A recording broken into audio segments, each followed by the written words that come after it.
Alright, hai.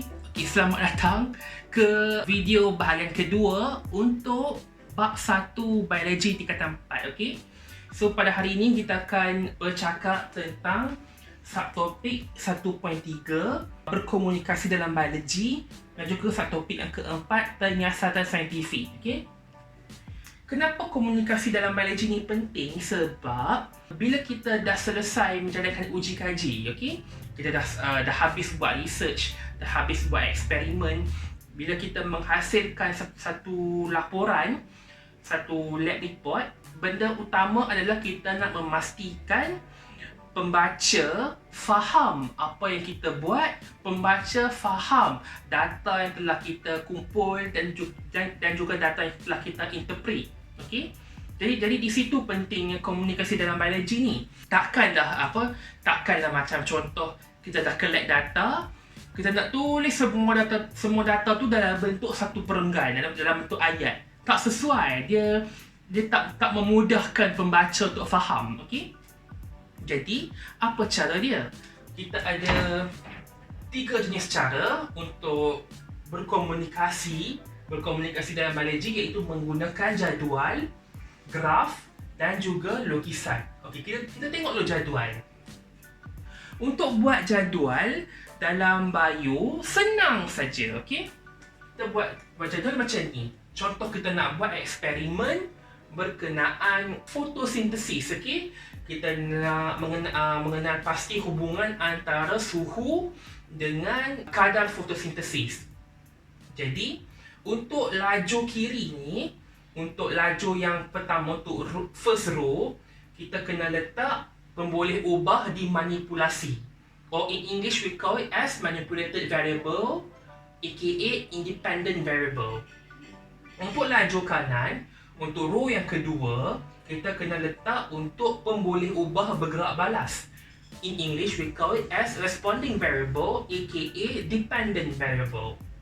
Bila kita dah letak pemboleh ubah ni, kita letak suhu dengan isi padu oksigen.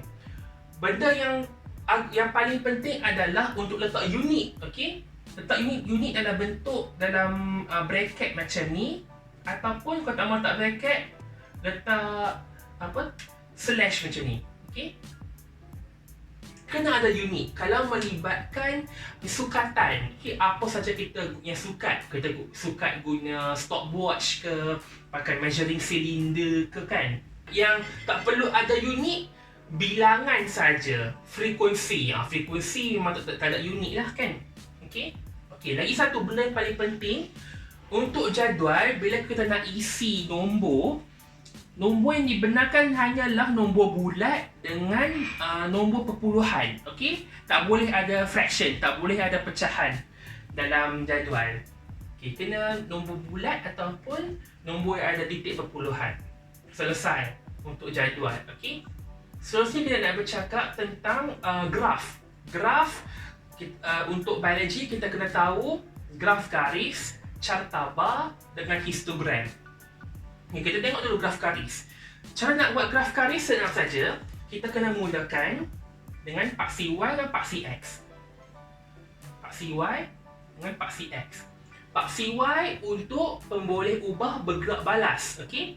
Kita ambil balik data daripada tadi ni. Isi padu oksigen. Kena letak unit juga. Okay? Untuk paksi X pula ialah untuk pemboleh ubah dimanipulasi. Ciri yang keempat ialah skala kena seragam. Okey, dalam kertas graf, kalau kita nak buat skala, selang atau skala tu, kalau dua kotak lah. Tak boleh sekejap 3 kotak, sekejap 1 kotak, tak boleh. Dia kena seragam, okey? Contoh kat sini kita ada suhu 0 sampai 40 kan. Okay, sini 0. Kita letak 10, 20, 30, 40. Okay. Kena seragam Lepas tu untuk isi padu kita ada paling tinggi 40, 20, 10 dengan 5. Okay, contoh sini 40 lah. 40, tengok dia. 40.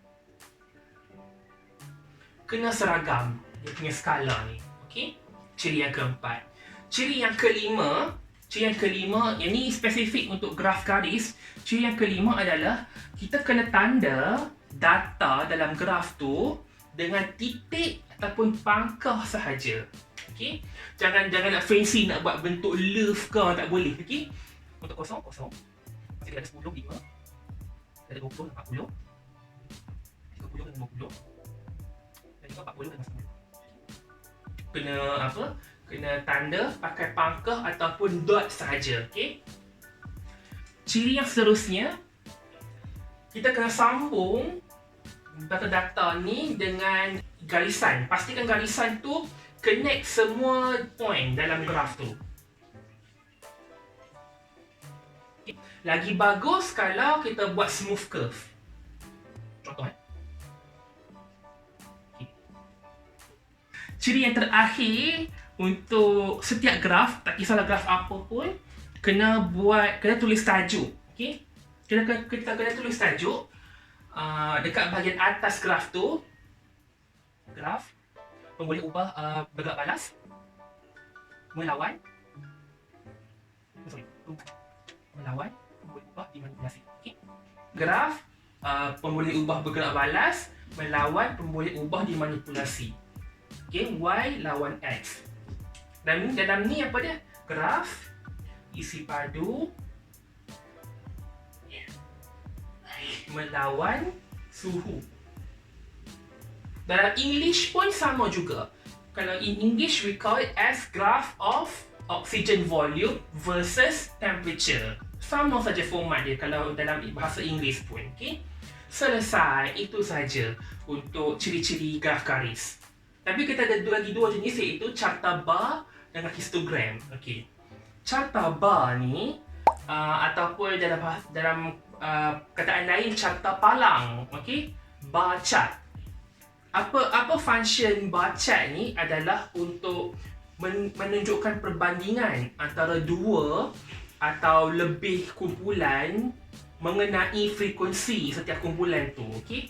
Ciri-ciri bar graf tu dia mesti palang yang menegak, dan ketinggian palang tu mestilah mengikut frekuensi lah, mengikut data yang diberi, data yang telah kita kumpul.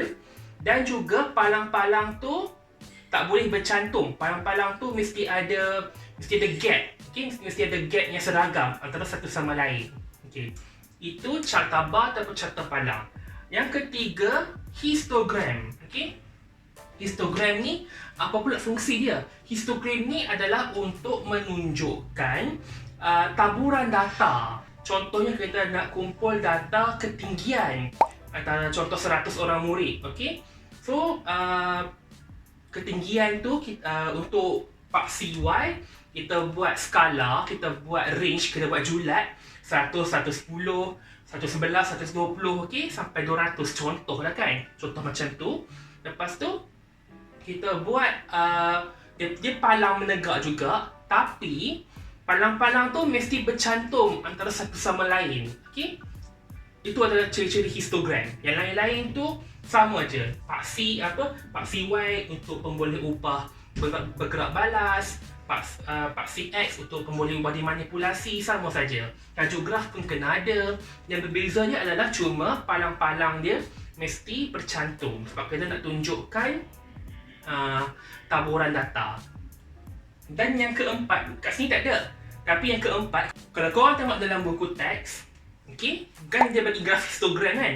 Tapi benda apa pula line-line tu kan? Okay, line-line tu sebenarnya adalah poligon kekerapan. In English, we call it as frequency polygon.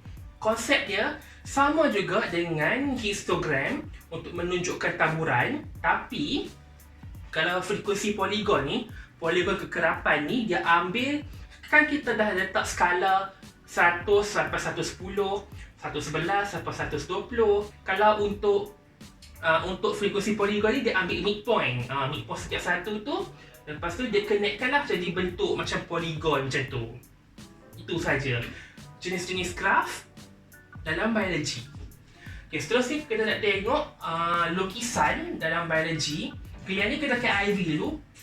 Kita nak bercakap, first kita nak cakap tentang cara melukis dulu. Okay? Bila kita ada, kalau contoh eksperimen tu melibatkan nombor, semestinya kita menggunakan jadual dengan graf. Tetapi kadang-kadang eksperimen juga melibatkan pemerhatian, okey? Tadi kita melibatkan jadual dengan graf, itu adalah kuantitatif. Tapi kalau melibatkan aspek-aspek kualitatif, pemerhatian, kita kena lukislah.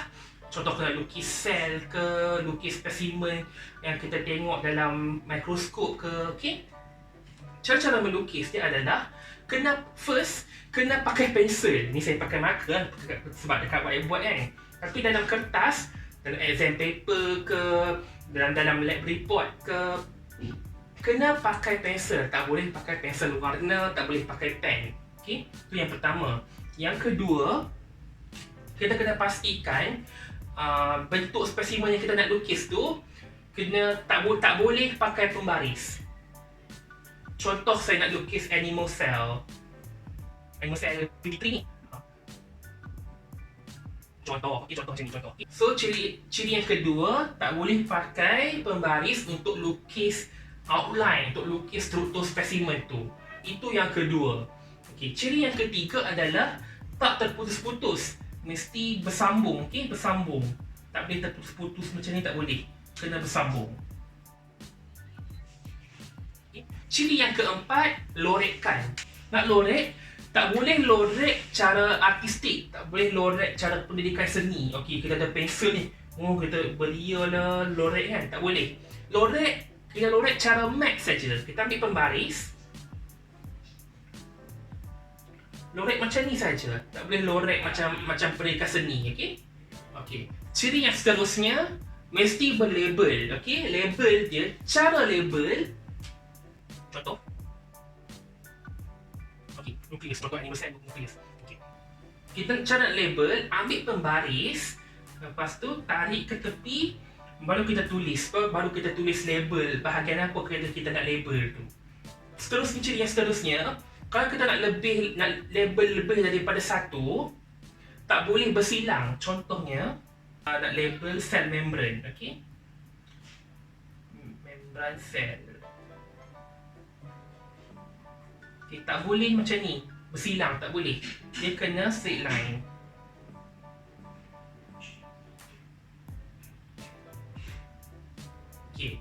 Okey, lagi satu, kita ada dua jenis lukisan pelan dan juga lukisan terperinci. Kalau kita tengok kataan pun kita dah tahu dah apa beza dia. Terperinci, detail lah. Kita kena lukis secara detail struktur dalaman spesimen tu. Tapi kalau lukisan pelan, kita cuma lukis outline dia sahaja, okey? Kena tulis tajuk lukisan tu, okey? Contoh ni sel haiwan kan, animal cell, okey?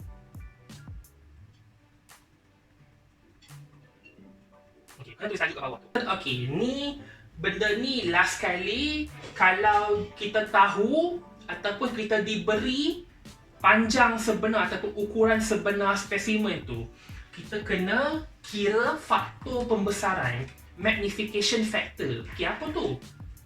Faktor pembesaran.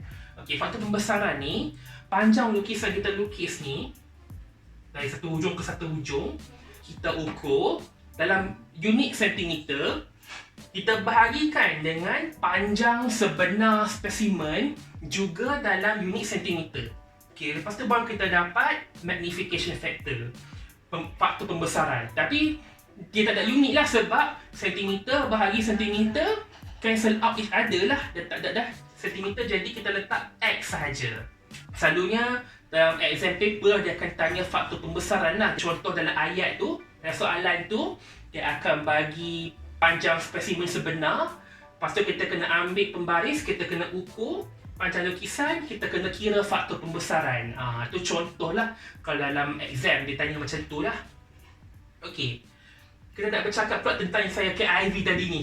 Okey, satah, keratan dan juga arah. Okey, dalam biologi ni, kalau kita nak tengok struktur dalaman, tak kisahlah manusia ke, haiwan ke, tumbuhan ke, mesti kita kena potong kan. Kalau tak macam mana kita nak tengok struktur kat dalam kan. Jadi Untuk manusia, potongan tu dipanggil sebagai satah. Dalam kalau tumbuhan kita panggil sebagai keratan. Okay, kita cakap dulu pasal satah. Okay. Untuk satah, kita ada 3 satah. Okay, satah yang pertama adalah satah sagittal. Okay, satah sagittal. In English we call it as sagittal plane. Sagittal plane dia macam ni. Dia membahagikan tubuh manusia kiri dan juga kanan. Okay?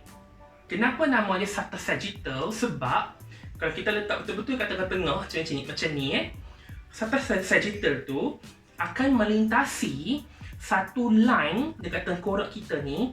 Ada satu line dipanggil sebagai suture, tempat percantuman tulang-tulang tengkorak ni.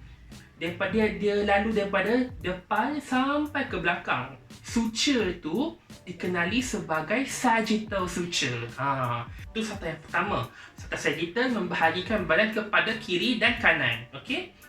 Yang kedua adalah satah frontal. AKA dalam buku teks tak bagi tahu. Okey, satah frontal AKA satah coronal. Okey, frontal plane AKA coronal plane. Cara nak ingat senang saja. Tulang tengkorak kita yang ni kat dahi ni frontal. Kita ambil tangan, kita letak kat dahi, kita bawa ke depan. Ini dia.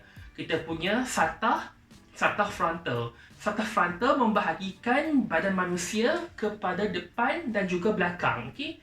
Sebab dia potong macam ni kan? Satah frontal. Dan juga kadang-kadang satah ini dikenali sebagai satah coronal plane. Sebab apa? Konsep sama dengan sagittal tadi. Kita ada satu fissure dekat depan ni, dahi ni. Dia daripada kanan, daripada tepi ke tepi. Dia ni ada satu suture kat sini dikenali sebagai coronal suture. Itulah kadang-kadang nama dia adalah satah coronal. Tapi dalam buku teks dia bagi tahu satah frontal. Dua-dua nama diterima. Okey. Satah yang ketiga adalah satah horizontal. Okey, ini senanglah. Satah horizontal membahagikan tubuh manusia kepada atas dan bawah. Okey. Senang saja. So ada 3 satah. Satah sagittal, satah coronal dan juga satah horizontal. Okey, satah melintang. Okey. 3 satah. Dalam manusia dipanggil sebagai satah, tapi untuk tumbuhan, cara kita kerat tumbuhan kita panggil sebagai keratan. Kita ada 2 jenis keratan tumbuhan, keratan melintang dan juga keratan membujur. Okey. Keratan melintang first ni AKA juga dikenali sebagai keratan rentas. Bayangkan kita ada batang pokok kat depan ni, kita potong dia macam ni. Kita tengok keratan rentas batang pokok tu bulat macam tu kan. Itu adalah keratan melintang. Yang kedua adalah keratan membujur.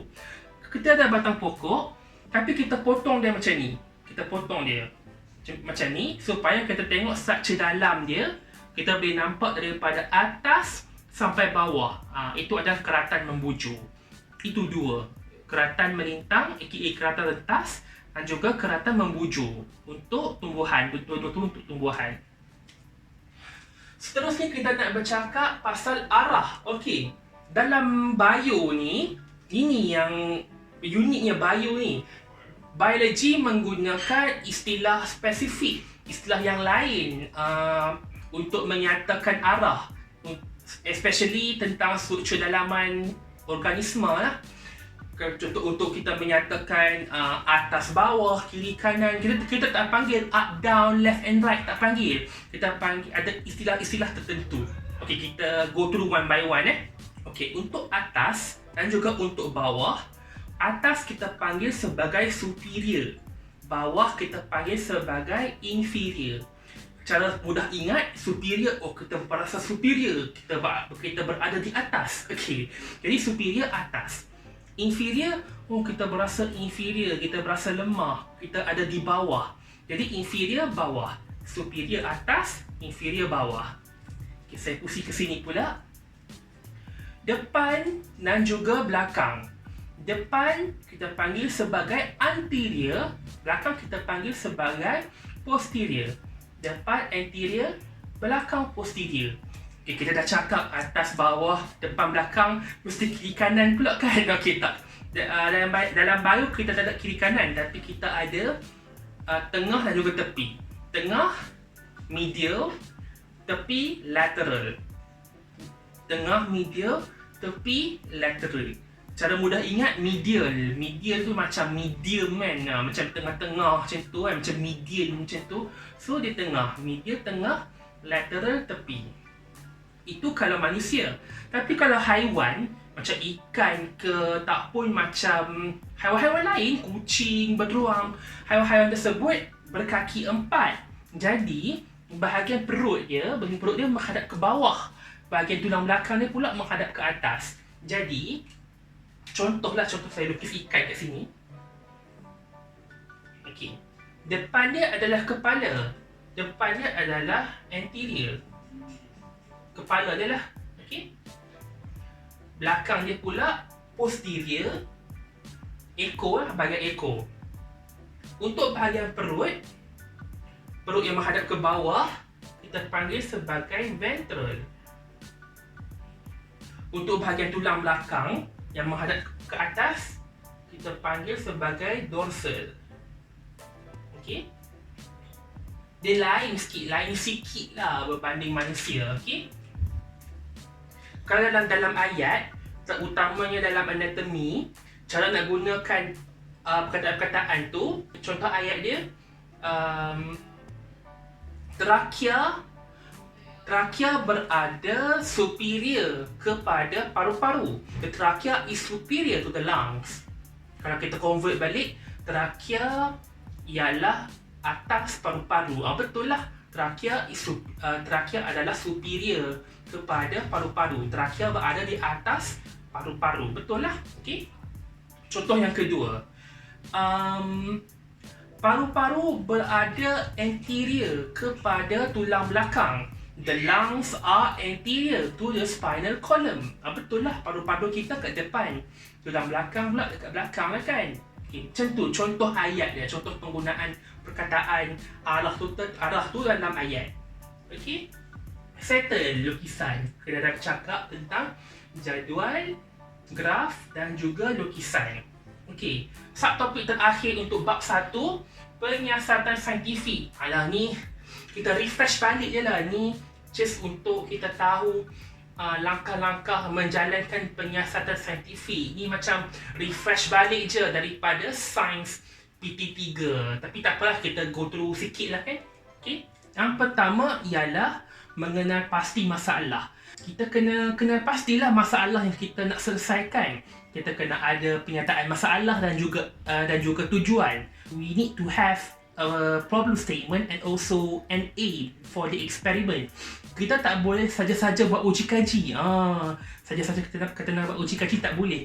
Yang kedua pula, kita kena bina hipotesis. Kita kena bina macam suatu agakan. Okay? Suatu agakan apa yang akan terjadi daripada result eksperimen tu.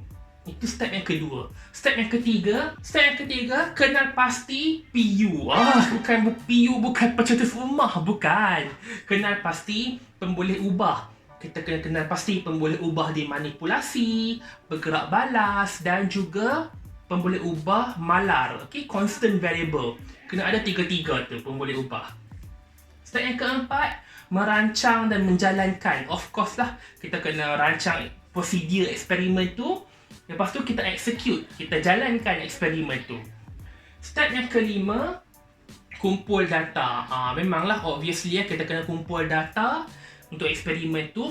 Kita kena tahu kaedah yang sesuai untuk cara kita collect data tu. Step yang keenam, interpretasi data. Okey. Lepas kita dah kumpul data tu, masuk dalam table, kita letak dalam lab report. Macam tu saja. Tak boleh. Kita kena interpret data tu untuk kita tengok apa hubungan antara pemboleh ubah dimanipulasi dengan bergerak balas. Step yang ketujuh, jadi selepas kita dah interpret data tu, baru kita boleh buat kesimpulan dan baru boleh kita nyatakan hipotesis diterima ataupun tidak. Itu saja. Okay, ni step paling penting lah sekali. Tulis laporan. Dah penat-penat buat uji kaji, penat-penat buat eksperimen, tak buat lab report. Sia-sia lah. Kita tulis laporan sebagai bukti bertulis kita dah buat uji kaji tu. Okay, simple saja. 8 step penyiasatan saintifik. Selesai bab 1. Selesai bab 1, pengenalan kepada biologi. Simple saja, okey. Yang paling penting adalah 1/3 ni lah. Pelajar kena tahu cara betul buat jadual, cara betul buat graf, lukisan untuk memudahkan korang bila jawab exam dalam kertas 2 ataupun kertas 3 dan juga kalau nak buat lab report nanti lah kan, untuk memudahkan, okey. Jadi itu sahaja untuk bab 1. Saya akan tinggalkan, bukanlah homework tapi macam latihan kefahaman lah. Saya akan tinggalkan file, soalan dan juga jawapan di dalam link di description ni bahagian bawah. Okey. Kalau korang ada soalan berbangkit ke apa ke kan, boleh juga tinggalkan soalan di bahagian komen. Nanti saya ada masa, saya akan check dari semasa ke semasa, saya akan cuba jawab. Okey. Jadi itu saja untuk bab 1. InsyaAllah dalam next video kita akan berjumpa di dalam bab 2 Biologi tingkatan 4. Okey. Bye bye. Assalamualaikum.